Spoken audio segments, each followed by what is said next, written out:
5 esteemed panelists we have with us today and the importance of the topic at hand, our panel on plurilaterals will be no different. We want to make best use of our time, so I will be inviting our 5 presenters, Assistant Professor Nicholas Lamb from Queen's University in Canada, Professor Jane Kelsey at Auckland University in New Zealand, Mr. Stuart Harbinson, a fellow at the Asia Global Institute, Hong Kong University, Mr. Hamid Mamdouh at King & Spalding, and previously Director of the Services and Investment Division at the WTO, and Syed Akman, Associate Professor and Director of G20 Studies Centre at the Economic Policy Research Foundation of Turkey, and co-chair on T20 Task Force on Trade, Investment and Growth. Let me also acknowledge and warmly welcome our 2 ambassadors that we have with us today, and indeed our Indonesian ambassador who is also participating with us today, and warmly welcome your excellencies with us. Might I add that Korean Ambassador Lee is joining us on his very first working day as our new ambassador to the WTO. So warm welcome to Geneva, Ambassador Lee. But firstly, I'm extremely pleased to invite His Excellency, Mr. Angel Villalobos, Ambassador of Mexico, to make some welcome remarks. Please, Ambassador, you have the floor.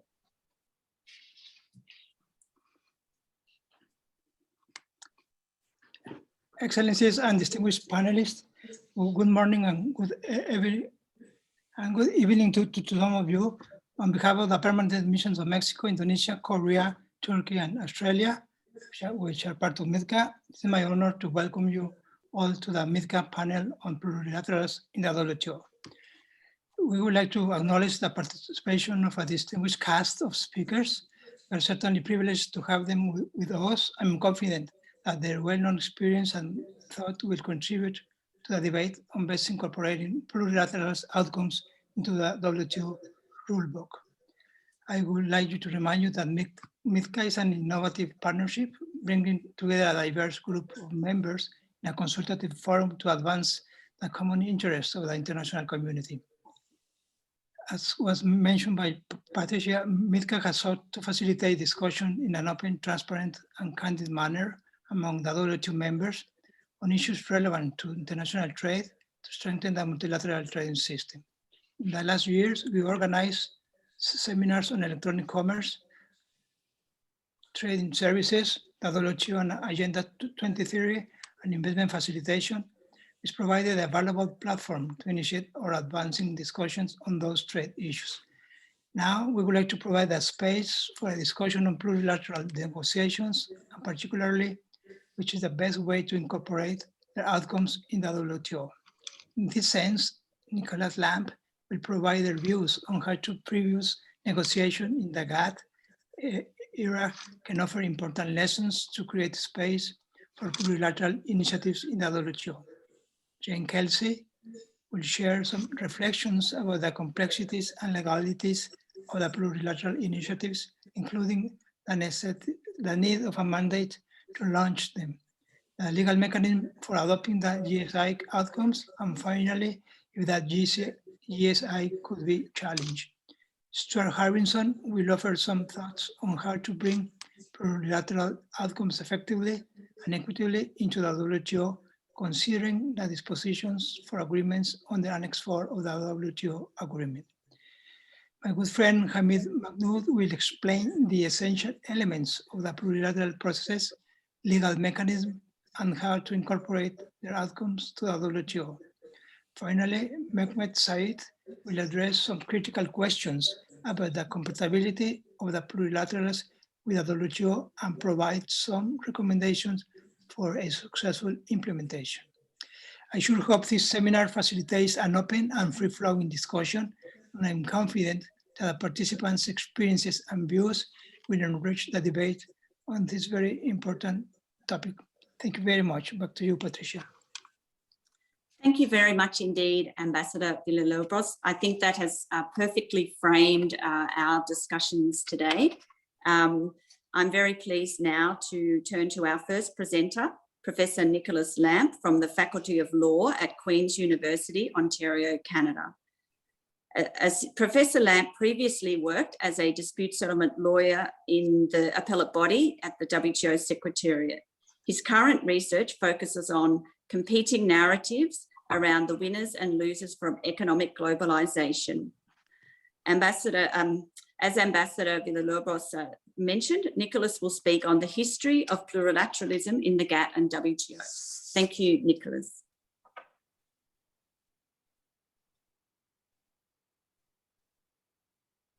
Thank you so much, Patricia, for having me, and welcome to everyone. I will talk about four topics today. First, I'll look at the plurilaterals in the GATT. Then I'll ask the question of why GATT contracting parties decided to pursue plurilateral negotiations. What were some of the concerns with these negotiations and the lessons that we can learn from that today? So when we think about plurilateralism in the GATT, we typically think of the codes of the Tokyo Round. But what I want to suggest is that plurilateral formats were actually the norm in the GATT. The first example of that is the GATT itself. We often think of the GATT as a multilateral agreement, but it really started out, it was originally conceived as a plurilateral agreement within the framework of the International Trade Organization. Here it's important to know that the Havana Charter for the International Trade Organization contained an obligation to negotiate for to reduce your tariffs, to negotiate for tariff reductions. And so the GATT was the instrument through which that was supposed to be implemented. So if you look at the Havana Charter, we see in Article 16 that negotiations to reduce tariffs would be implemented through the GATT, right? And so the GATT that had already been negotiated at the time was deemed to satisfy the requirement to negotiate tariff reductions. What's really interesting about the Havana Charter, though, is what happens if a member failed to join that plurilateral agreement, if a member failed to negotiate towards tariff reduction. And you see that here, that if a member has failed to become a contracting party to the GATT within 2 years, the other parties to the GATT are free to exclude that member from the tariff concession. So essentially, what the article says here, the provisions of Article 16, which is the most favored nation obligations in the Havana Charter, shall cease to require the application to the trade of such members of the concessions that were granted under the GATT. So essentially, the existing members of the GATT could punish a member through trade retaliation if they failed to join the GATT. And so that's an element of the GATT that is often forgotten nowadays because, of course, the ITO Charter never came into force. But had the ITO Charter come into force, the GATT would have been a plurilateral agreement, and the sanctions that the existing contracting parties of the GATT could have employed in order to force other ITO members to join the GATT were quite harsh. The other example of a plurilateral dynamic in the GATT are the tariff negotiations in the GATT. We often forget today that in the early decades of the GATT, only parties that were willing to offer reciprocal tariff concessions were members of a trade negotiations committee in a particular negotiation. Today, it's almost taken for granted that every WTO member is a member of the trade negotiations committee. That didn't used to be the case in the GATT. Only if you were willing to offer reciprocal concessions were you a member of the trade negotiations committee. And I give you one example from the end of that practice, which is the Kennedy Round. So this is a document that was circulated by the Director General Eric Wyndham-White in the Kennedy Round, which recorded which countries had submitted offers of concessions in agricultural and industrial products. And it made it very explicit that only the countries that had actually done that, who had submitted offers, were deemed to be participating in the round, and therefore were members of the Trade Negotiations Committee, right? So these countries, the countries that had said they would like to participate but hadn't submitted their offers yet, would be regarded as full participants from the date on which they present such statements of what their offers are going to be. This shows again that in the tariff negotiations during the GATT years were really plurilateral in nature, right? If you were not willing to make offers you would not only not get anything in return, you wouldn't even be a part of the trade negotiation committee, right? And that was really important because if you you had to be a member of the trade negotiations committee in order to, for example, see which products other countries were going to exempt from their linear formula in the Kennedy round. In order to protest against that and negotiate with them, you had to be a member of the trade negotiations committee. And if you were not willing to engage in reductions of your own, you were not allowed to participate. Finally, of course, the third example is the code approach to regulating non-tariff barriers. It's well known that additional commitments on non-tariff barriers were implemented through separate legal codes rather than amendments to the GATT. And so if we look at this picture, we can see that the vast majority of the negotiating activity in the GATT took the form of plurilateral negotiations. That raises the question, why? Like, why did the GATT contracting parties favor plurilateral negotiations? And again, the negotiation of the original GATT is a perfect case study here, because it's in a situation where the GATT contracting parties, or the countries that would become GATT contracting parties, had a choice between a plurilateral and a multilateral format. They knew that there was going to be the conference in Havana, at which all members of the ITO could negotiate tariff concessions. Or they had the options of negotiating such tariff concessions in 1947 in Geneva, before all the members had gotten together. Why did they choose to negotiate tariff concessions in Geneva in 1947 rather than in Havana in 1948? Well, let's look at what they actually said at the time. So the first reason why they chose to have the tariff negotiations in Geneva in 1947 rather than wait for Havana was that it was easier to negotiate among a smaller group of countries. So there was long debates among Canada, the UK, and the US, who should form part of the smaller group that was going to negotiate concessions initially in Geneva. And the key sentiment here was that the number of countries should be kept small, since the greater the number engaged in simultaneous negotiation, the more difficult the negotiating problem, right? So it's simply more practicable to negotiate among a smaller group of countries. But that was not the only reason why they chose this approach. It also had other attractions, because the insiders, those are participating, have more influence on the outcome if there's a smaller group of countries. And so this was a point that was very explicitly made by the Canadian delegation, which says that a general conference of all countries might be dangerous even, since the views of the many small countries might unduly weaken the bolder measures which the large trading nations might find it possible to agree upon, right? And therefore you should first, according to Canada, we should first have an arrangement among the large trading nations and then throw it open to adherence by others.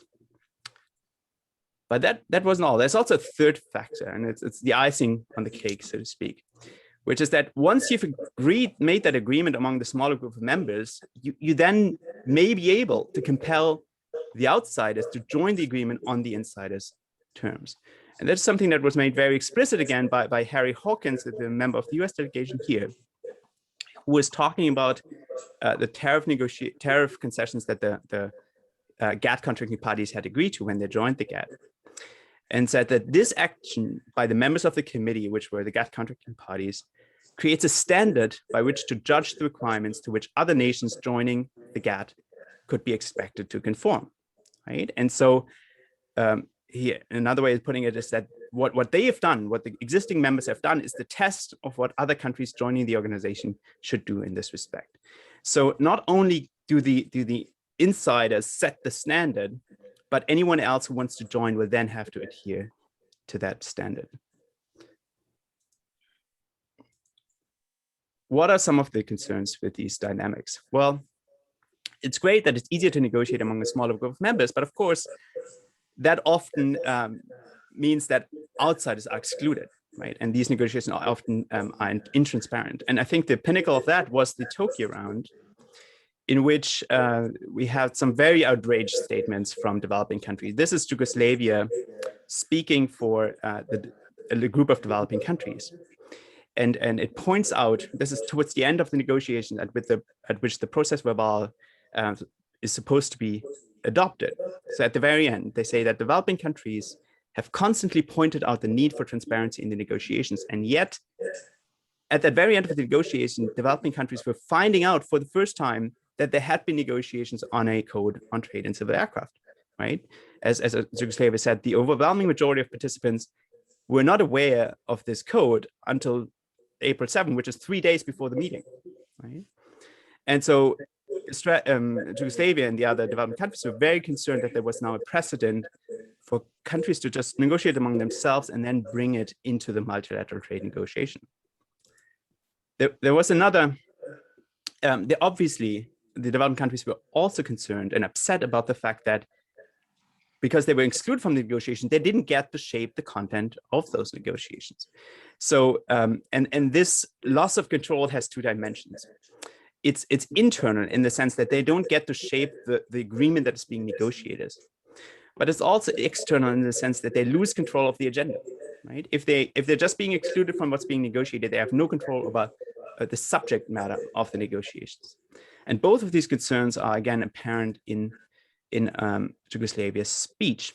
Another agreement that Yugoslavia was particularly upset about was the agreement on implementation of Article 6 of the GATT, which was essentially the anti-dumping code, because the developing countries had been asking to have a subgroup on anti-dumping, but the developed countries had resisted that.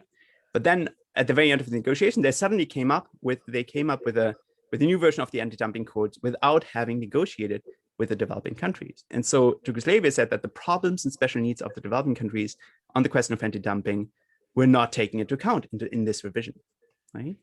And Yugoslavia also complained that issues that were of interest to the developing countries, such as, for example, finding a solution to the safeguards actions, were not addressed in the negotiations at all, were not solved at all.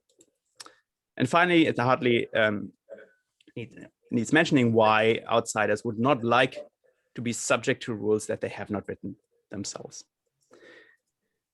So what are some of the lessons that we can learn from this experience of the plurilateralism in the GATT today? First, obviously, ideally, plurilateral negotiations in the WTO would be transparent and exclusive. So they're open to all members, and all members should know that they're happening. And arguably that as far as I know, that is the case. The joint statement initiatives start with a joint statement. So everybody knows these negotiations are happening and is hopefully free to join. Another aspect is that, of course, in order to alleviate concerns that the insiders exert disproportionate influence over the content of these agreements, ideally the members of the plurilateral negotiation would be representative of the WTO membership, so that all interests of WTO members could be reflected in a balanced outcome in those negotiations. So that we don't have a situation like we had in the Tokyo round, where Yugoslavia can say for the developing countries, look, you have this new code, but our developing countries' interests were not taken into account in that code. A more complicated issue is the question of which subjects plurilateral negotiations should address. Arguably, in order to address the concern of developing countries that they're losing control of the agenda, plurilateral negotiations would have to address a range of subjects that reflect the priorities of again, a representative cross-section of WTO members, so that all WTO members feel that their interests are being addressed in the course of these plurilateral negotiations. And finally, it would, I think, be important that outsiders get assurances that outcomes will not be imposed on them at a later date, either directly, which is very hard to do. So that's not really, I think, an issue. But I think the fear here is that they might be imposed indirectly through accession negotiations. So it might be imposed on new developing members through maybe GSP conditionality, unilateral retaliation, and so forth. That concludes my presentation. I'm drawing here on an article of mine and also a blog post that I have written in case you're interested in further information. Of course, I'd be happy to chat further about this topic. Thank you very much. Thank you very much, Nicholas. That was very interesting and useful background. I think some history lessons for all of us, those of us who weren't actually around in 1947. I suspect that includes everybody. I'm now very pleased to invite our second speaker, Professor Jane Kelsey, Professor Kelsey is a active critical commentator of issues of globalisation and neoliberalism, focusing on trade and investment measures. She has advised many developing countries over the years on WTO and FTA negotiations, so brings a wealth of experience and a valuable perspective. And we particularly appreciate, as we do with Assistant Professor Lamp, joining us at inconvenient hours of the day. Professor Kelsey will speak on the complexities and legalities of pursuing plurilateralism in a WTO founded on multilateralism. Thank you, Professor Kelsey. Thank you very much, Chair, and thank you for the invitation to be a part of the panel today. I want to address in particular the legal status of plurilateralism in, I'm just having a wee technical problem of getting the side bit gone. What is the legal status of plurilateral joint statement initiatives in a multilateral WTO? And my concern is with the negotiation of new rules. It's not with the negotiation of new tariff concessions in GATT schedules or specific commitments on services sectors in the GATT's schedules. But I want to start with some first principles, and I've provided some quite detailed slides to help the interpreters, but also because I'm an old-fashioned academic who can't quite do all the whiz-bang ones that the previous speaker did. But as an international lawyer, and many in the room, the WTO is, of course, a creature of its constitutive instruments. Its institutional functions, including negotiations and the adoption of substantive outcomes, must comply with the rules of the Marrakesh Agreement and its annexes. If members collectively agree that those rules are not fit for purpose, they must agree collectively on changes and implement those changes collectively in accordance with the existing rules. If the meaning of relevant rules is disputed, only the members collectively can authoritatively interpret those rules. Subgroups of members cannot do so unilaterally. But despite these very basic understandings, advocates of the JSIs are saying that plurilaterally negotiated outcomes that seek to insert new rules into multilateral trade agreements through schedules on an MFN basis are indeed consistent with the WTO's constitutive instruments and rules. I'm going to suggest that they are not, because they, first, legally and practically undermine multilateralism. Second, lack a mandate for the negotiations. Third, propose to adopt new rules without formally amending existing agreements. Fourth, would misuse GATT schedules.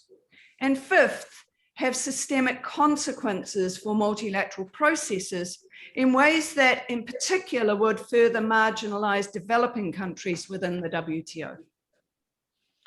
So starting with the first point, that multilateralism is at the core of the WTO. Of course, it is basic that treaties must be interpreted in light of their objects and purpose. The WTO is premised on multilateralism. Its annexed agreements are multilateral trade agreements. Its decision-making structures adopt the practice of consensus. Its objects are to, quote, create an integrated, more viable multilateral trade system and to preserve basic principles and further objectives that underlie that system. Plurilateralism is exceptional in the WTO, whether as a basis for negotiating new rules or an entirely new plurilateral agreement. Against that context, my second point is the problem of the lack of mandate for the JSI negotiations. The WTO essentially provides two sources for negotiating mandates. The first, the Article 3.2 of the Marrakesh Agreement, sets out the WTO's negotiating function and the limits to that function. It says negotiations must be among WTO members on matters that relate to their multilateral trade relations, either in existing multilateral trade agreements, which I argue means they must be multilateral, or new matters as agreed consensually by the ministerial conference. There is no basis in Article 3.2 for unmandated plurilateral negotiations on rules that relate to existing agreements. So the second option, the inbuilt negotiating mandates, in particular, we hear reference to GATT's Article 19. GATT's Article 19 is entitled Negotiations of Specific Commitments. However, this only mandates periodic multilateral rounds of negotiations. It makes references to plurilateral processes, but only as one modality within those multilateral rounds. Further, the rounds are to negotiate on specific commitments. So Article 19 and its negotiating guidelines do not mandate standalone plurilateral negotiations of new GATT's rules as are being advocated in relation to the JSIs.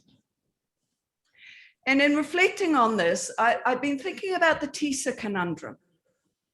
If indeed plurilateral negotiations on new trade rules can be launched without a specific WTO mandate, why did the Trade and Services Agreement, the TISA, have to be negotiated outside the WTO? My third point and question is whether new rules that are developed in the JSIs can in fact be adopted through schedules without amending existing agreements. And remember, we are talking here about rules. So the options for adopting rules developed in the JSIs appear to be amendment by Article 10 to the Marrakesh or annexed agreements through the practice of consensus with voting in rare instances. Now, it's clear that the JSIs lack that necessary consensus, hence the moves to bypass Article 10.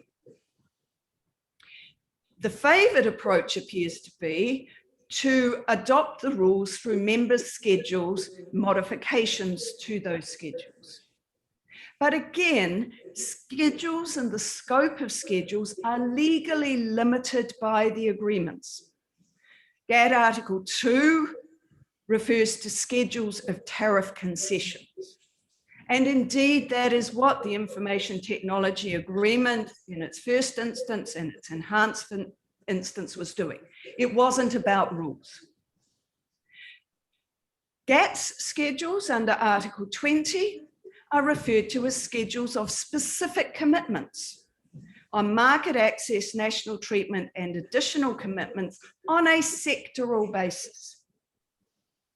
And there are specific modification procedures for each. So if there's not an Article 10 amendment, how can these schedules that deal with specific commitments in sectoral basis cover rules? Indeed, rules belong in the GATTs, not in Part 3 on specific commitments and the schedules of specific commitments, but in Part 2 on general obligations and disciplines. Changes to Part 2 would of course require amendments, and hence the attraction of looking to schedules in Part 3. Which leads to my fourth point about the misuse of GATT schedules. The basis on which the JSI rules are proposed to be adopted through GATT schedules is in relation to additional commitments. But again, additional commitments in the GATT schedules must conform to the rules on schedules. That is, they must be sector specific. General rules proposed in the JSIs belong in part to general obligations and disciplines.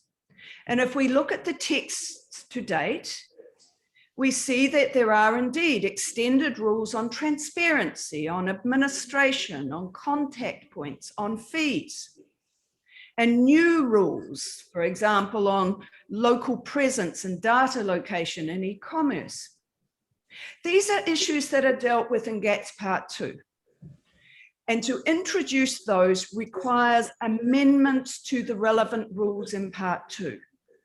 They are intended as general rules, even if they only apply to a member's scheduled commitments. But indeed, some of the rules that we're seeing in the JSIs, for example, on source code or spam or investment facilitation on goods, are not even GATS issues. And so how and why is there discussion that they might be introduced through such a mechanism? And if they can't be, then how else are they to be introduced? My final point is about the systemic impact of pursuing this pathway, not just of unmandated negotiations, but for adopting them. And concerns have already been raised by members that if this JSI process is legitimized and its outcomes, the precedent will allow in the future a handful of members to override existing mandates, to undermine recognized forums for decision-making, to bypass rules on amendments and interpretation, to set aside demands from developing countries in related areas that are not within the JSIs, to license rulemaking by a self-selecting group of members on potentially limitless range of matters that are deemed by those participants to be matters relating to the multilateral trade relations of members. So formal legal challenges can, I believe, be expected to the JSIs, not just on the technical grounds that I have referred to, but also because of the systemic impacts. That may be challenges in relation to the Marrakesh Agreement or some of the annexed agreements. That will deepen the frictions in the WTO that have emerged in relation to the JSIs. But it is also likely to add fuel to the fire of those who attack the legitimacy of the WTO itself. Not only because the JSIs have reverted to a level of secrecy that had been overcome in recent years, but also because they are so clearly dominated by powerful states. I have a paper setting out the full legal argument supporting this presentation, which is in a sense a response to a paper circulated by Mr. Mamdouh, which I'm sure he's going to discuss shortly, which will be published soon, and I will make sure it's made available to you. Thank you.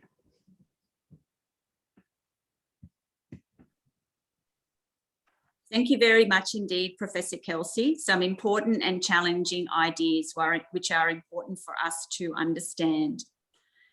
Our third presenter is well known to many of us, having worked in and around the WTO for many years. Stuart Harbinson is a fellow at the Asia Global Institute, Hong Kong University.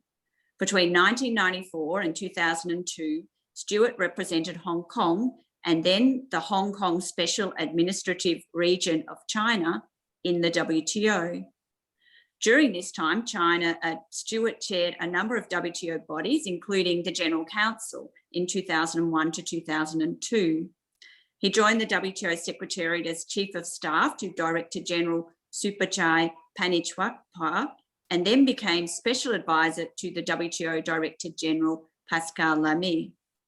Stuart will speak to us today on how to effectively and equitably bring plurilateral outcomes into the WTO.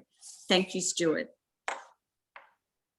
Well, thank you, Patricia. And as you've just said, I was asked to look at the options for effectively and equitably incorporating outcomes of plurilateral negotiations into the WTO. In a situation where there isn't complete consensus among the whole membership to adopt them multilaterally. It seems to me that arguably 3 options for plurilateral outcomes within the WTO system can be identified. The first type consists of recommendations and declarations by groups of members. And a good example recently is the package agreed by the informal working group on MSMEs. I suppose some WTO diehards might regard this as a somewhat peripheral achievement in the rather legalistic WTO setting, but I take a contrary view. To me, it's a great example of the sort of deliberative and policy-oriented approach which has been sadly lacking in the WTO. Sometimes we have to build brick by brick rather than construct a whole edifice in one go. So I congratulate those involved in that exercise. Although perhaps limited in terms of legal effect, this option, seems to me, is certainly equitable. Second option concerns the plurilateral trade agreements in Annex 4. These are part of the WTO agreement, but do not create obligations or rights for members that have not accepted them. Under paragraph 9 of Article 10 of the WTO agreement, an agreement can only be added to Annex 4 exclusively by consensus. This is a very high bar, and indeed Annex 4 has not been expanded since the WTO was established. Given the sluggishness of negotiations at the multilateral level over the last 25 years, albeit, it must be said, with some achievements, influential groups of members have, as we know, launched a number of open plurilateral joint statement initiatives on the margins of the WTO. Part of the motive is the need to update the rulebook in line with commercial and technological progress and reality. I think added to this is certainly a sense of serious frustration with multilateral inertia. In my view, there must now be a strong case for reviewing the conditions under which plurilateral agreements can be added to Annex 4. Indeed, I would say this has almost become a matter of self-preservation for the WTO. If both the multilateral and the plurilateral routes are blocked off, some members will look elsewhere for solutions. For example, there was a recent report from the Center for Strategic and International Studies, which recommended creation of a trade compact between like-minded developed countries, seemingly as a competitor to the WTO. Furthermore, paradoxically, while clinging to the consensus requirement under Article 10.9, the membership has simultaneously watered down the already very pliable rules for preferential trade agreements under Article 24 of the GATT and Article 5 of the GATS. Although the latter may have a different legal nature as exceptions to WTO rules, practical effects of preferential trade agreements and plurilateral agreements are similar. And I think Jane just made a point about TISA being negotiated outside the WTO. The reason for that is that it's much easier to go for a regional trade agreement, or in this case, it would have been under GATS Article 5, an economic integration agreement. It's so easy to do that. And that's why people do it outside the WTO rather than inside the WTO. But it has to be said that obviously modifying the conditions for adding to Annex 4 is far from straightforward.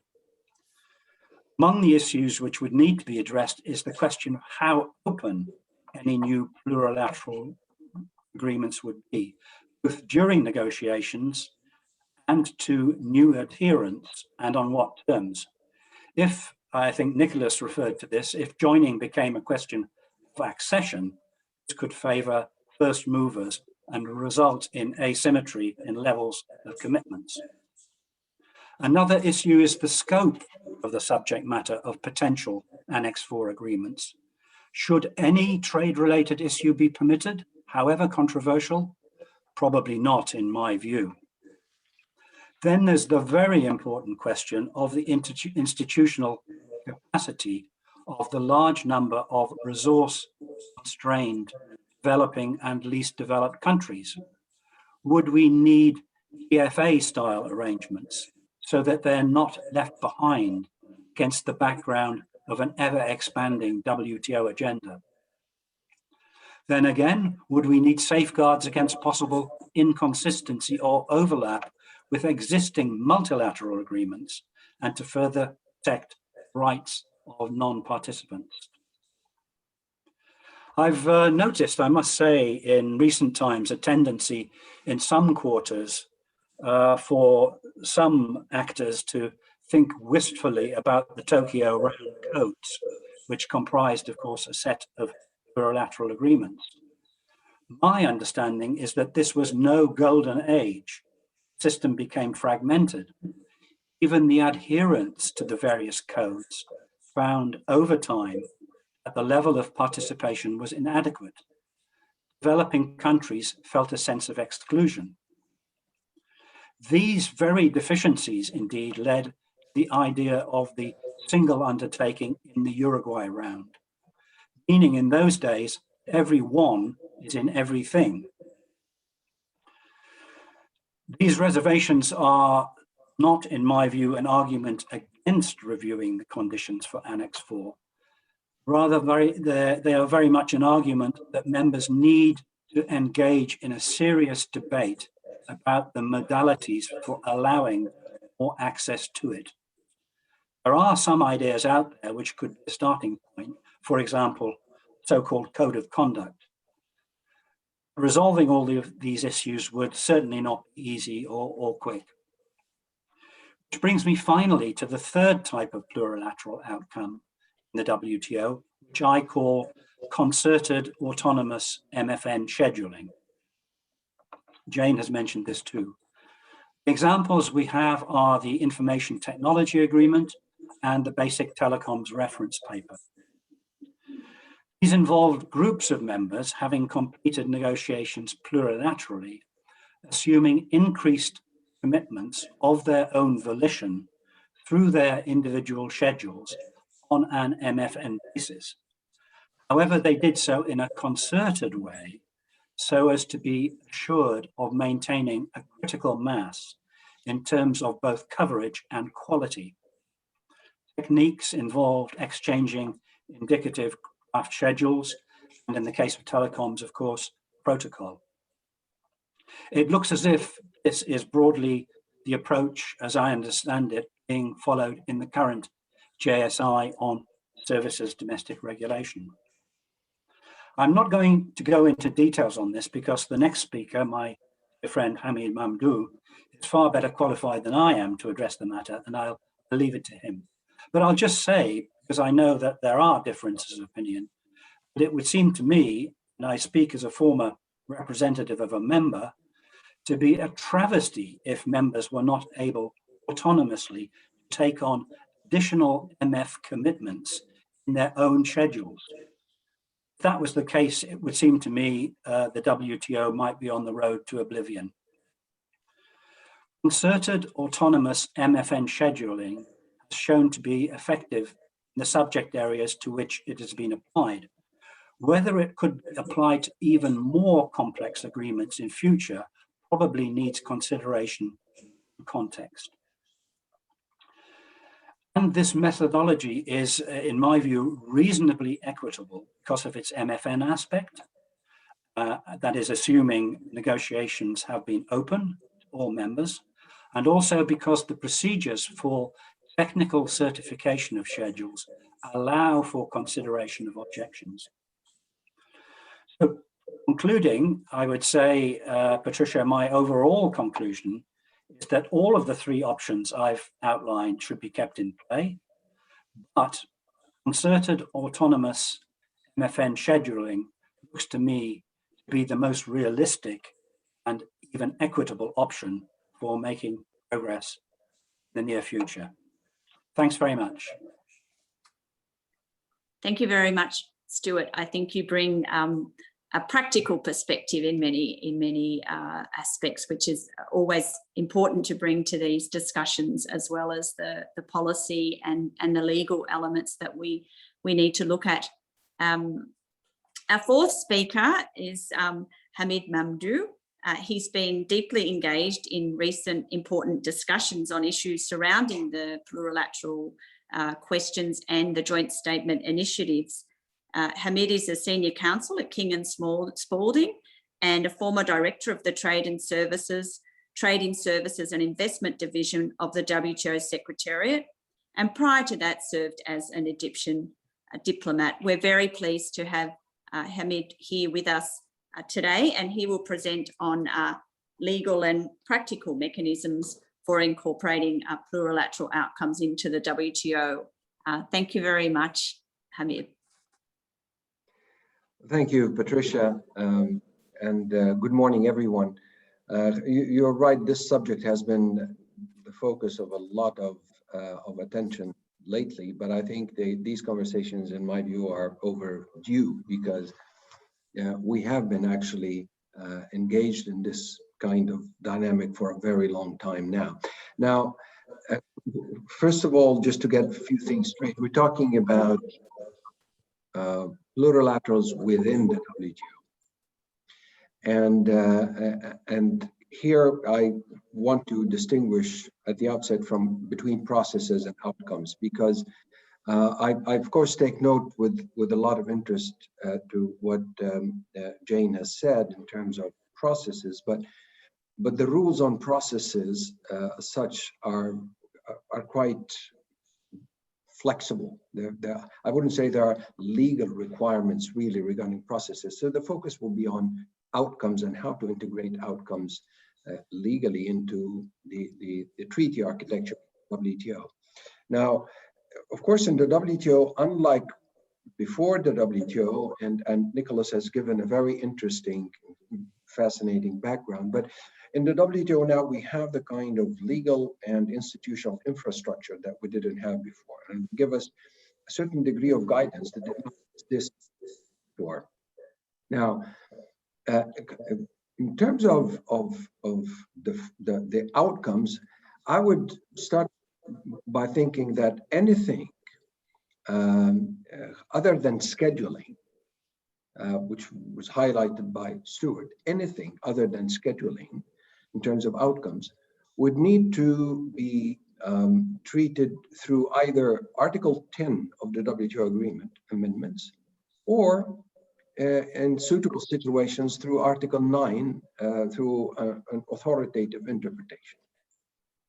Because all the other options would have to be agreed by the entire membership. This is the reality of the current set of rules that we have now. Now, focusing on scheduling, which I think is designed to be as dynamic and as flexible as possible, and at the same time designed to provide all legal and procedural guarantees for non-participants to ensure that their existing rights are not adversely affected. Let's distinguish between substance and legal procedure. Now, on substance, what can be scheduled? What is expected? And what do the current legal rules provide for? And we're talking, of course, about the GATT and the GATS. These are the only two treaties under which you can schedule new commitments.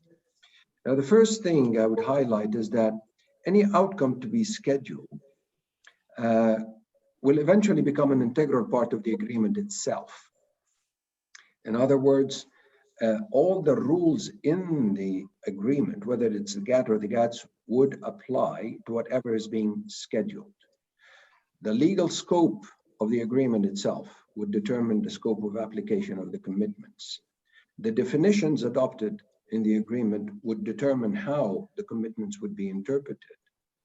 All the disciplines in the agreement itself would apply to the commitments. So for example, in the case of the GATS, all the disciplines and rules in part 3 would apply to commitments, whatever is being scheduled in addition to what has been there before.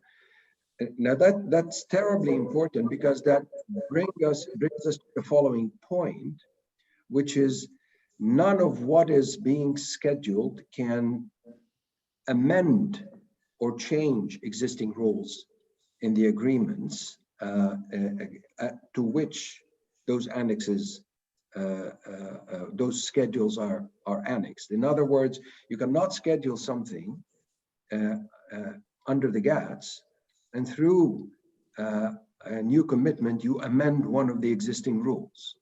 That's a well-established legal principle, and this is why the procedures, which I will come to in a minute, are instated to ensure that the scheduling of new commitments would be consistent with the rules of the agreement itself.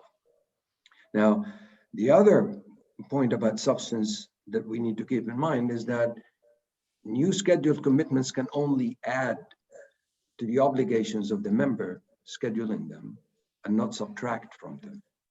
Because for withdrawal and modification, there are other separate rules. Whether we're talking about the GATT or the GATS, the rules are the same. Now, I think Jane raised an interesting point about rules and what is meant by rules. Now, there are rules that are instated in the agreement, in the articles of those agreements, and those cannot be changed unless you invoke the amendment procedure in Article 10 of the Marrakesh Agreement. But then the reality is that in many instances, and particularly under the GATS, anything you schedule would take the form of rules.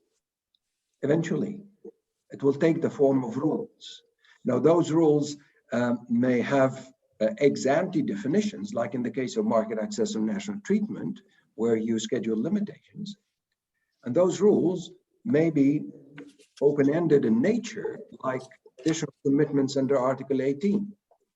And in both cases, what you are scheduling by way of commitments actually is in the form of rules. So trying to establish a clear line, I think the only clear line that you can establish is whether what you are scheduling amends an existing rule in the respective agreement.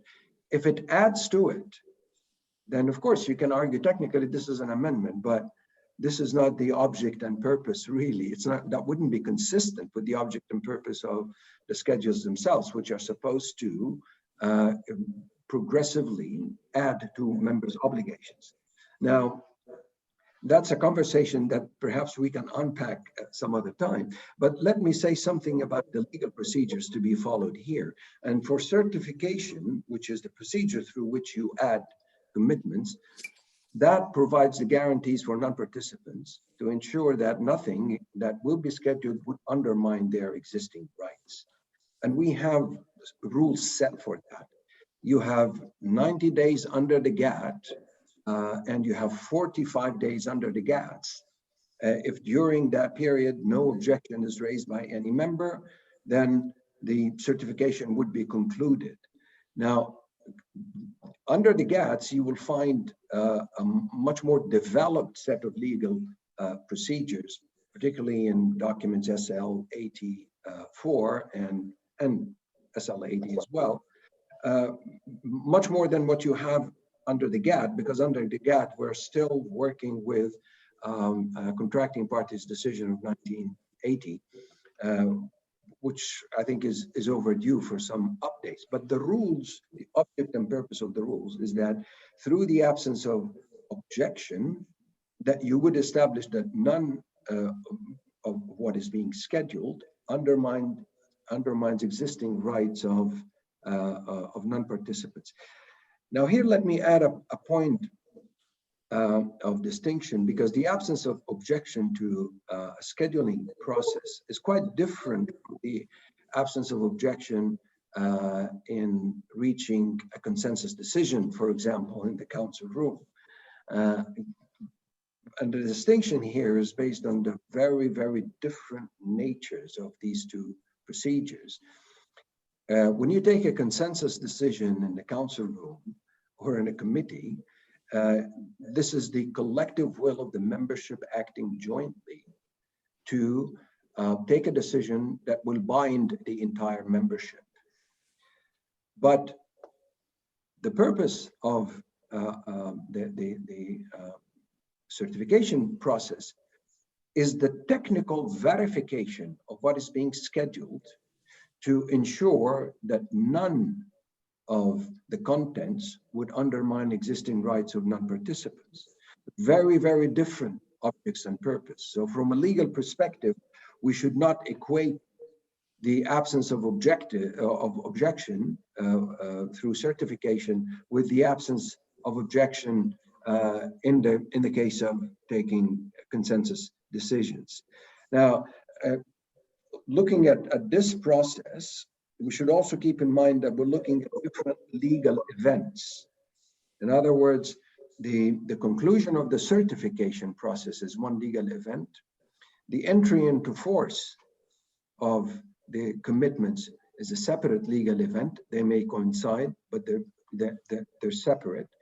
And that makes the process of integrating any new commitments into the architecture of the WTO clearer in terms of how it would take place in an orderly way.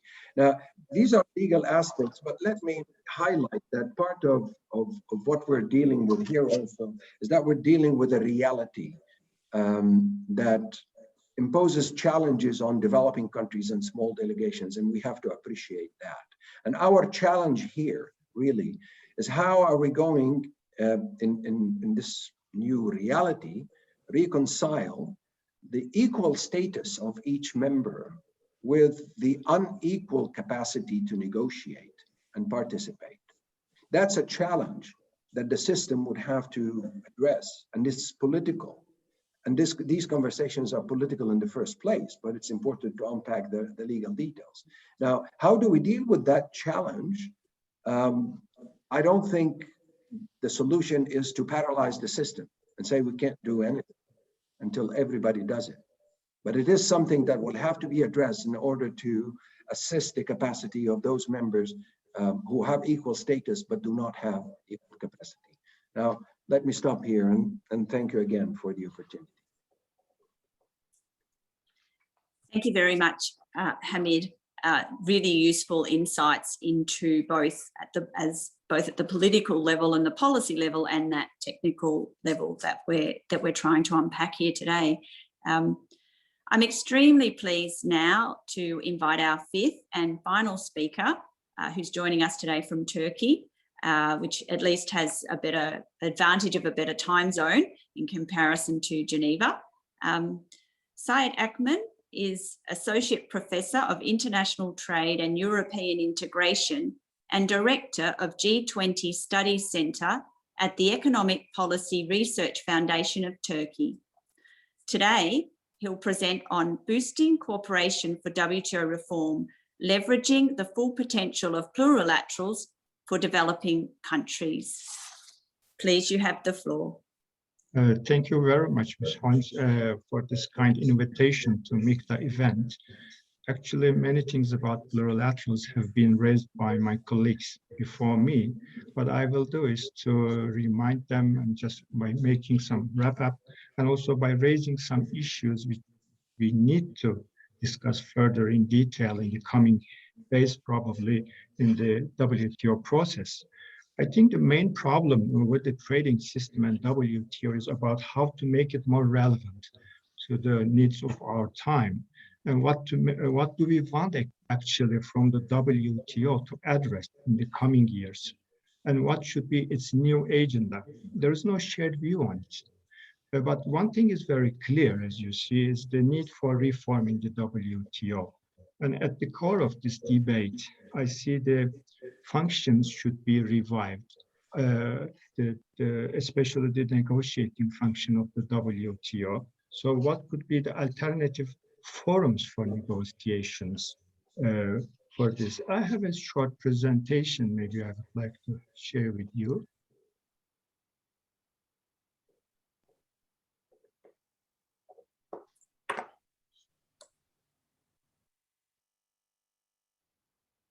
Can you see it?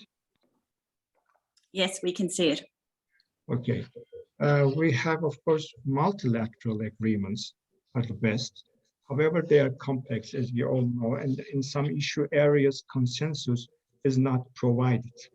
So what alternative routes of negotiations are being held by the members are regional deals, as we all know, and how to make them more plurilateral is also another discussion point for years, for decades, but they are de facto outside the WTO sphere, and they have pros, but they also have cons. Now we have the alternative modality of plurilateral cooperation, which can be a stepping stone for the for many issues where multilateral consensus is not in sight. Plurilaterals are not new, and Nicholas mentioned about it to the system, but WTO experience is shallow. So we need to make it more clear to fit all of these plurilateral initiatives once they are initiated, conducted, negotiated, and how the outcomes will be incorporated with new rules or with new schedules. The first point I would like to raise, and this has been discussed, is the need for a legal clarity for the plurilaterals, that's for sure. Second, I see that they are largely initiated by specific countries which are largely advanced economies, and participation of developing countries need to be encouraged for making it more inclusive. That's not sometimes easy. I showed you a map where you see the darker color, the reddish, indicate countries which are more willing to participate in the not only joint initiatives, the joint statement initiatives, but other plurilaterals as well, which have been proposed or which already were in effect. So if you look at some continents, it's not very encouraging. They do not participate. That being said, I can say sometimes even advanced countries are not participants into several plurilateral initiatives, including investment facilitation by the United States, for example, or SMEs. That's actually a kind of recommendation by the United States, and I think Australia is also included in this group. So if I'm not wrong, but I will show you a next one.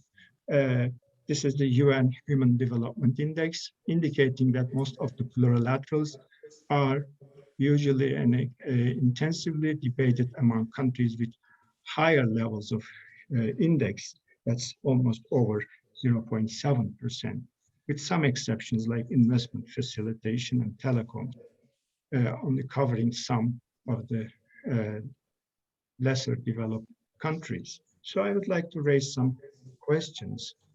First of all, I see that, actually these are some points that we can discuss, and we already discussed by the previous speakers to some extent, but I see a lack of normative consensus on how to develop the system. By developing the system, I mean the negotiating function of the system, because some countries are unwilling, especially developing countries we know. And what are the reasons for this unwillingness? First of all, I see that there's no sufficient level of trust to this forum shifting from multilaterals to plurilaterals.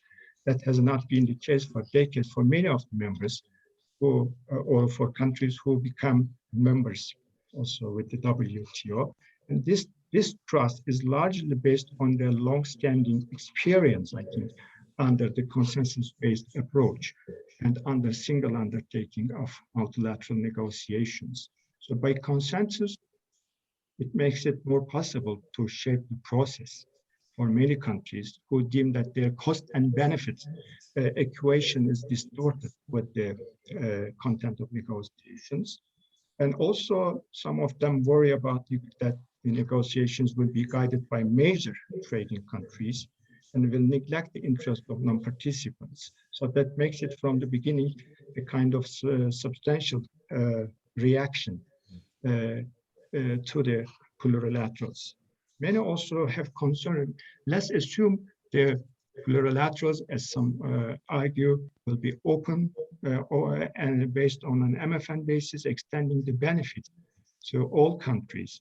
And I think this open and non-discriminatory plurilaterals are also bringing concerns for, or does not dissipate all the concerns about plurilaterals, because they think they may have to comply with much stringent policies or rules during their accession process into the system, because the rules are already adopted by members, the incumbents, and which will be harsher for some of them to develop.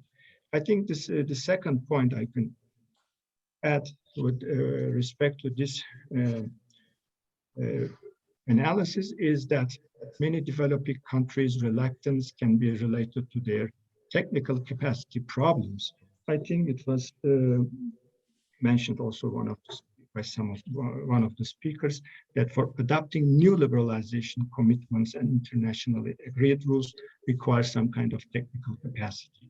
And this is something we should also consider where we debate about plurilaterals. And this requires robust adjustment mechanisms and technical capacity assistance in the negotiations for the future, for latecomers as well. And the second point is what scope for plurilateral negotiations. I think plurilateral negotiations are more successfully concluded, especially for sectoral market access, especially if they're conducted on an MFN basis, if the outcomes are bringing also benefits to non-participants. But their efficiency in rulemaking, in changing some rules, is not yet clear. And I can see that the ITA agreement, for example, has been successful. It was successful because it had a narrower scope and a limited number of sectoral interests engaged and focusing mainly on tariffs. But how about other regulatory issues or non-tariff barriers that be applicable to plurilaterals modalities to highly contentious issues like agriculture is also another point of debate. And of course, I know some views support the idea that plurilaterals can be applicable to many other areas, but it's becoming much more blurred in more contentious issues. So it's not a panacea, actually, for the multilateral system, although I believe that plurilateral negotiations are important and need to be continued. My third point will be about how to assure non-participants' rights are not undermined. And that requires, if plurilaterals really become WTO compatible, and they bring also not extra obligations on those countries which are not participating.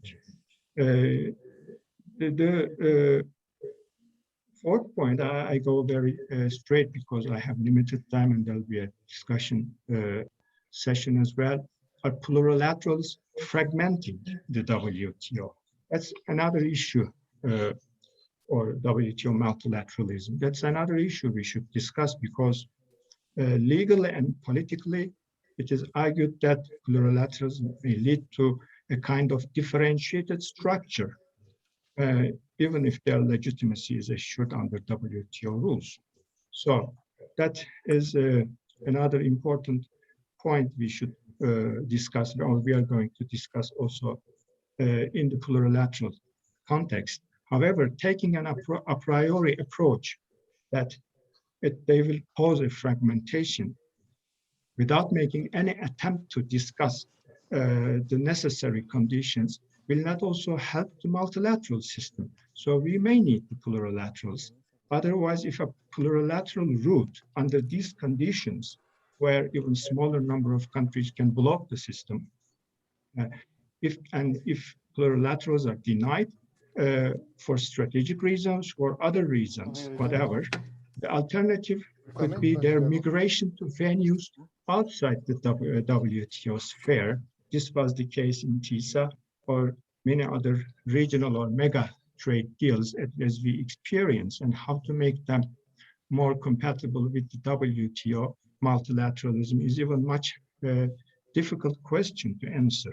So maybe many of you will remember many years ago, Sutherland report also pointed out that very, very long ago, that the need for a consensus among all the WTO members is necessary so that we revisit to add the plurilaterals into the WTO architecture. So what we need here is a balance between ensuring the control of all the WTO members. Of course, we have to consider their sovereign rights to prevent any harm to their rights through the plurilaterals.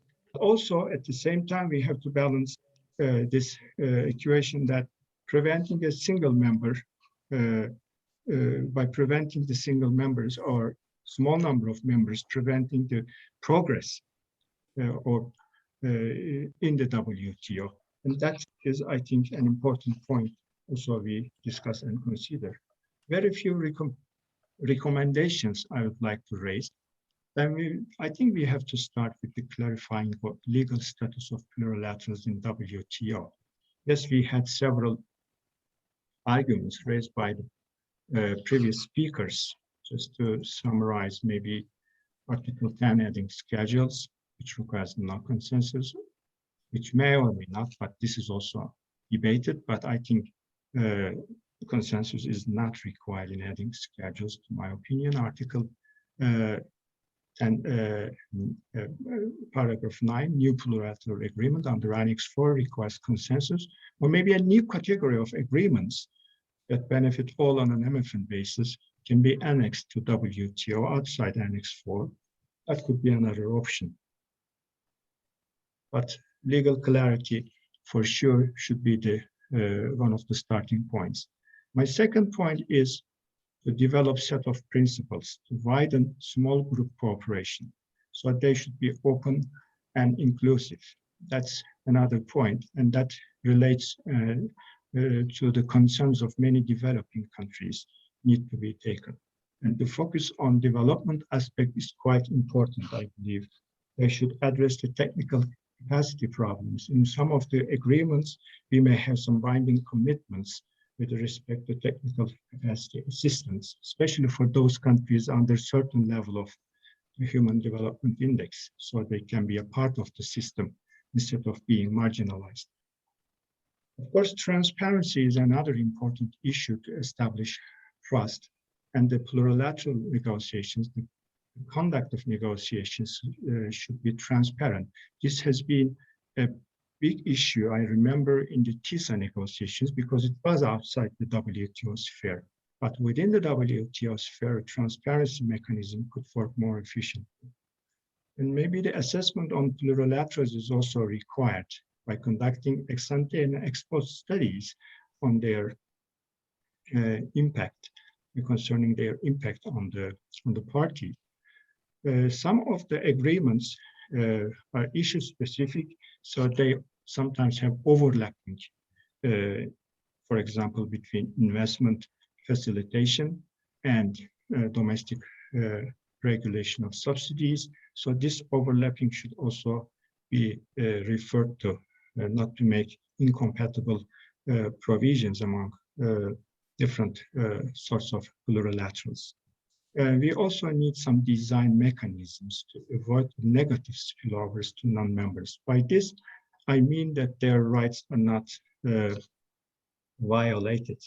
And these kind of mechanisms can be developed also within the working groups.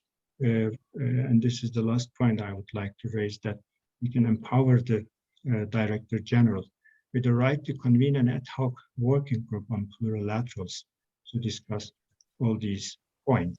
And these are some issues I would like to raise, and I would like to stop here. Thank you very much.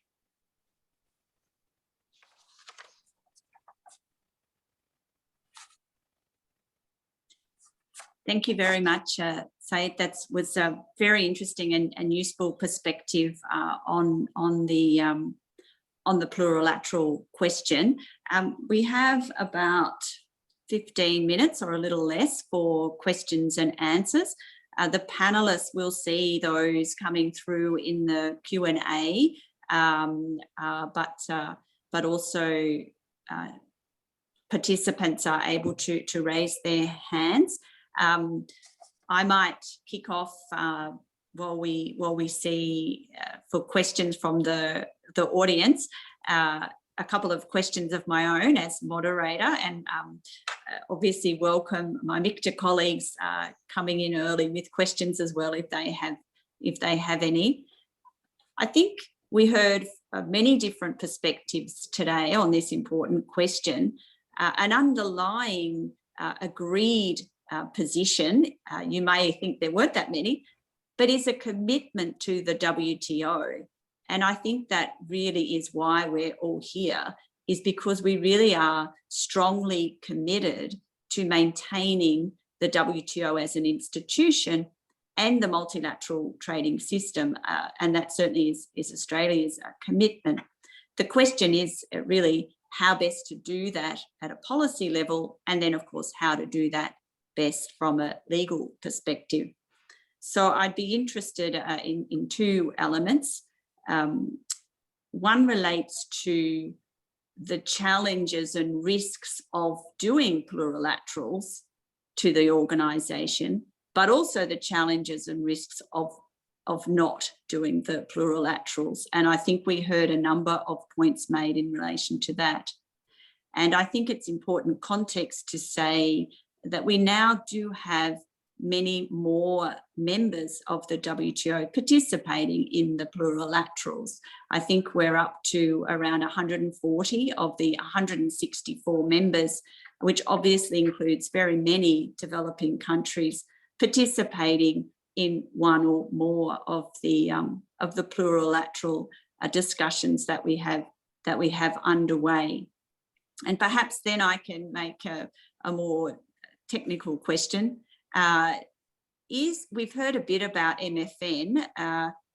Is MFN obviously it's an important question, but if we accept the principle of MFN, then is there a question about how you prevent, if you like, free riding, which I know has been raised? So I guess do people see that as a question, an issue, a problem?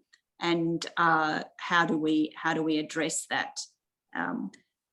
And final question from me, I do have many more, but I shall restrain myself, is how broad should we look at the plurilaterals?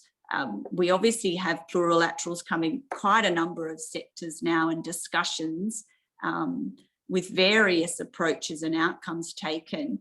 And is it appropriate for a plurilateral to potentially be used as a mechanism for all sectors and all issues, or are there some inherent limits to what we should be looking to address in the plurilateral mechanism? So those were my couple of questions, and I'm also sure that our panelists have comments on each other's presentations, which is always great to see. So I'm tempted to start going backwards from our fifth speaker, but if Said's happy to start off with that, but otherwise, and also happy for the panelists to wait for a few more questions. But I might do one round of responses on those questions and then take a few further ones and then a final round from the presenters. So if I could ask you to be quite brief, despite some of the difficulties with those questions. So Said, if you could give me 1 or 2 minutes on those, or just 1 minute perhaps.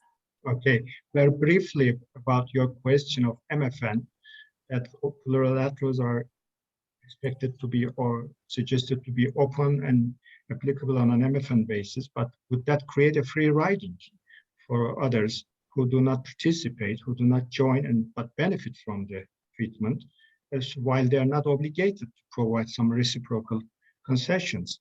But this risk can be reduced, I think, by higher participation threshold that can be sought, notably including members, major trading partners, and representing a considerable share of trade in an area concern. That makes us the idea of critical mass, actually, making the gains from the agreement large enough to compensate the costs of free riding. But sometimes this is not very easy. With respect to your second question, if I remember correctly, about whether plurilaterals are applicable, their scope to many issues, as I explained during my presentation, they're much easier to conduct and bring outcomes maybe for market access, sectoral market access, especially if the sectoral interests are not large enough and they're focused and they have narrower scope and they have focusing on just eliminating trade barriers, mainly tariffs. But applicability will be more controversial in areas like agriculture, how to handle agriculture consisting of subsidies, domestic subsidies, export subsidies, and other thorny issues like SPS measures, standards, and maybe other market access issues. So separating these issues into different agreements will also may not be desirable because the countries may look for trade-offs among the topics during the negotiations. So I think the larger the scope and the more contentious is the issue, makes it more difficult for plurilaterals to continue. Thank you very much for that response. I'm going to jump around a little bit. I might go back to Jane now to provide some responses, and then perhaps Nicholas, Stuart and Hamid.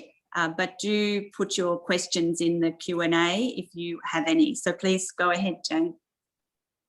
Thank you, Patricia. I wanted to pick up on your first and your third question, given that I was technical in my presentation. And I want to pick up on the suggestion about a lack of trust, because I think that is fundamental, and it's not just about the plurilaterals and the JSIs. It's about what happened with the Doha round. It's about the expectations that there would be a rebalancing that would occur, which has not occurred. And where the response to that is to kind of set aside the development acquis and for the old rule makers to go off and start to make the rules again themselves to suit their interests. And yes, there are some developing countries involved in the JSI processes, but we should not kid ourselves that the texts are largely pre-cooked in other places, especially if I think about e-commerce, for example. And so I totally agree with Stuart that there needs to be a debate. But the problem we've got is that the debate is being preempted by a process where there is an interpretation of rules and a set of proposals being presented as a fait accompli, that aiming towards MC12 or what happens after that, these JSIs will be put into some kind of legal format, predominantly through schedules. And my argument has been that that's not actually a good faith approach. It's an attempt to try to remake the rules without having to remake the rules. And it is only going to intensify the tensions and the frictions and the lack of trust that there has been for some years. And I think we just need to remember that the claim that the WTO is in crisis is not a claim that has been set aside. The WTO is still in crisis. And this is part of the manifestation of that crisis. And so there needs to be political discussion. But the rules can't be remade first by the powerful as the basis for that discussion.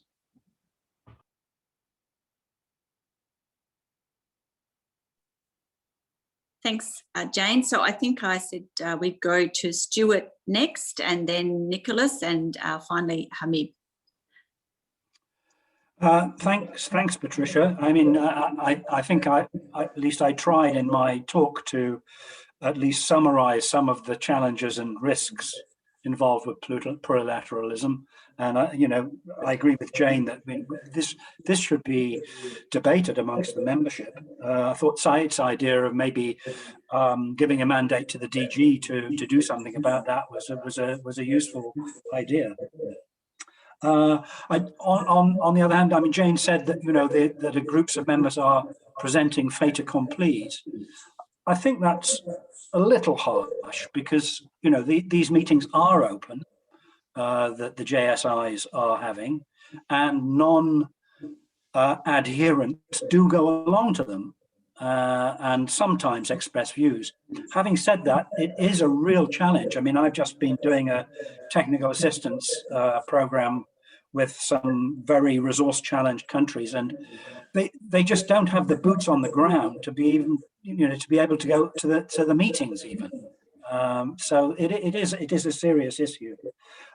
Just one quick comment on this question of free riding. I mean, I think a lot of these plurilateral discussions and negotiations come down eventually to a trade-off between depth of ambition and breadth of participation. Because the more people you have, the more you often have to dilute the outcome, and that's a judgment call, and it varies from subject to subject. Critical mass is maybe relatively easy to discern in the ITA, for example. But if you look at domestic regulation, I mean, it seems to me anyway that the countries involved are not trading tariff concessions. It's not like that. The countries concerned are doing this in their own interests. So, although there will be some countries who still think that free riding is a problem, but I think a lot of the participants will be taking a different view in the domestic regulation exercise. I better stop there because I don't want to pick up other people's time. Thanks. No, that's really helpful. So, Nicholas, please go ahead. Just picking up on what Stuart said, that maybe the old mercantilistic conception of reciprocity that we know from tariff negotiations doesn't really apply in contexts such as domestic regulation and services. But I do think we need to think about these negotiations with a wider conception of reciprocity. And so what I was trying to hint at the end of my presentation was that we need to think about the project of plurilateralism as something which has to offer something to developing countries.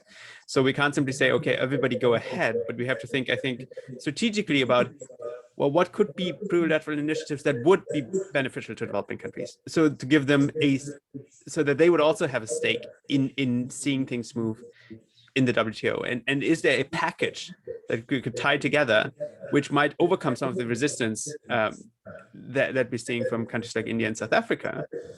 And I think both sides of the debate have to move forward here. India and South Africa have to say what they want specifically, instead of just saying stop it. I think they need to become more concrete and say, like, okay, what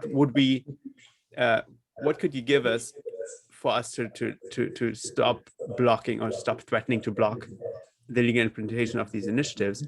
But I think the proponents also have to think creatively about how to offer something that is more attractive to all parts of the WTO membership. Thanks, Nicholas. Hamid. Thank you. I know we ran out of time, so I will make only 2 points. One that relates to free riding and critical mass. And here I suggest, to unpack this, we need to distinguish between negotiating market access outcomes and negotiating regulatory disciplines, because there's what I would call the perceived political free rider problem, which is you're committed, I'm not committed, therefore I'm assumed to be free riding. But distinguish that from the real free riding risk. And to calculate that, you need to add 2 factors. First, my capacity to free ride, because that depends on the outcome of a negotiating process. If you have a set of commitments on space launching services, for example, how many WTO members have the capacity to free ride on that? The second element is your capacity to implement the outcome in a discriminatory way.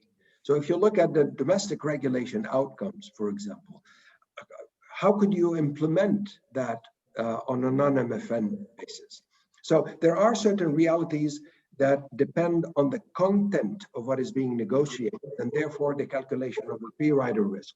Second point I want to make is the close relationship between this conversation and the conversation on special and differential treatment, and how developing countries are going to be treated. And I think we've gone so far now that we should realize that we have to adopt more of a variable geometry type of negotiating modalities that can lead to customized outcomes that do not treat developing countries on a one-size-fits-all basis. Now, that's another conversation that's full of details. We've done that in the GATS before. There are ways of doing it, but we seem to have gotten ourselves locked into this kind of binary choice between S&D and no S&D. This needs to be discussed in a serious way, because it's closely linked to what kind of negotiating projects and what kind of outcomes we aim for. Patricia. Thanks very much, Hamid. I think as you say, we're running out of time, and I'm very appreciative of Ambassador Lee's participation on his first day, but I don't want to use up too much more of his time before we hear from him with some closing remarks, which we're really pleased that he will be able to deliver.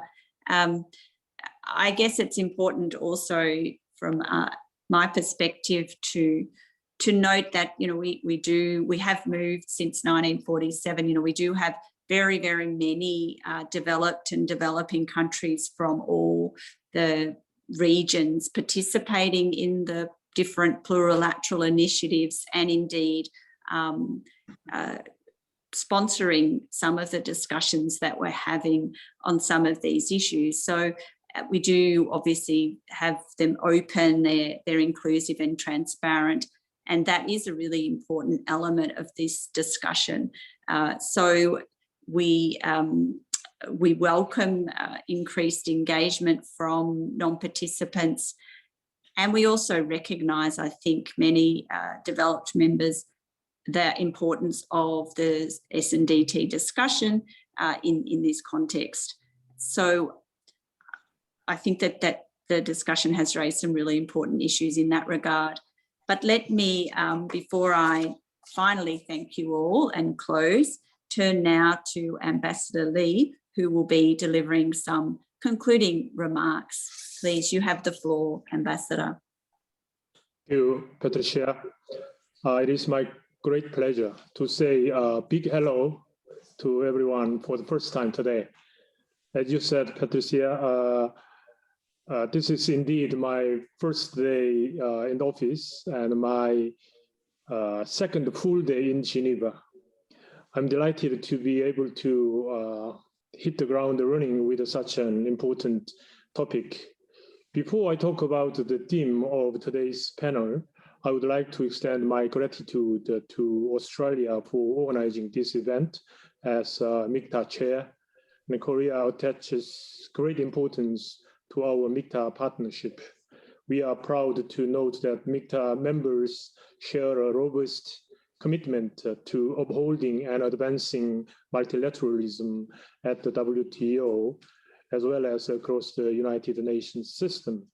I also like to thank the 5 distinguished speakers for their illuminating and thought-provoking presentations. This is a topic that I have been following quite closely from Seoul because of its systemic implications for the WTO. And today I listened to the presentations very intensively, and I've learned a lot from our speakers.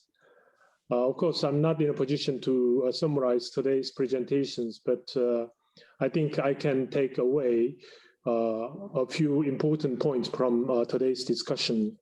First, plurilateralism has a long history in the GATT and the WTO although there is a concern about its implications for the very nature of the WTO's multilateralism, particularly in the area of rules, as we heard today. Second, given that reviving the negotiating function of the WTO is critical to salvaging multilateralism, plurilaterals can serve as a stepping stone to achieving this goal. Third, there are a range of possible options for incorporating plurilateral outcomes into the WTO. Certain options are seemingly practical and some others more difficult perhaps, but there is by no means a one-size-fits-all solution to all JSIs. Each JSI is unique and calls for tailored approaches. Finally, most, if not all, options are predicated to a certain degree on the understanding and cooperation from non-participants in the WTO. The negotiating function of the WTO is now being viewed with a strong skepticism. At this juncture, JSIs represent one of the more viable paths for updating the rule book and making the WTO more relevant. This is why Korea is actively participating in all 4 JSIs launched in Buenos Aires. I'm sure other MIKTA countries wouldn't be taking part in all or some of the JSIs if they hadn't believed that plurilaterals can ultimately help strengthen the multilateral trading system. And if they hadn't believed that JSIs can help make the WTO more relevant to the priorities of today. But to ensure that plurilaterals do in fact help make the multilateral trading system stronger, their outcomes needs to be successfully integrated into the WTO's legal architecture. In order to make this happen, members first and foremost need to deepen their understanding of the issue itself, including possible options for incorporation and their pros and cons for the various JSIs. In this sense, today's panel couldn't have come better time, I believe. Korea, for its part, welcomes and supports efforts to address these questions in the context of individual JSIs. A notable example, Korea, for its part, actually tried to address these questions in the context of individual JSIs. And we hosted an academic discussion on incorporating an investment facilitation agreement into WTO last week. Broad and inclusive participation in the JSIs is also essential, of course. More than 3/4 of the entire WTO membership is already taking part in one or several of the JSIs. And I believe that we can work more to invite more members to come on board in the months ahead. And redoubling our outreach efforts will be increasingly important as we head toward MC12. And once again, I would like to thank you and also the government of Australia and our fellow MIKTA members for organizing today's timely discussion. And also I would like to thank other speakers and also those in audiences. And I look forward to working closely with all of you in the coming months and years. Thank you very much indeed, Ambassador.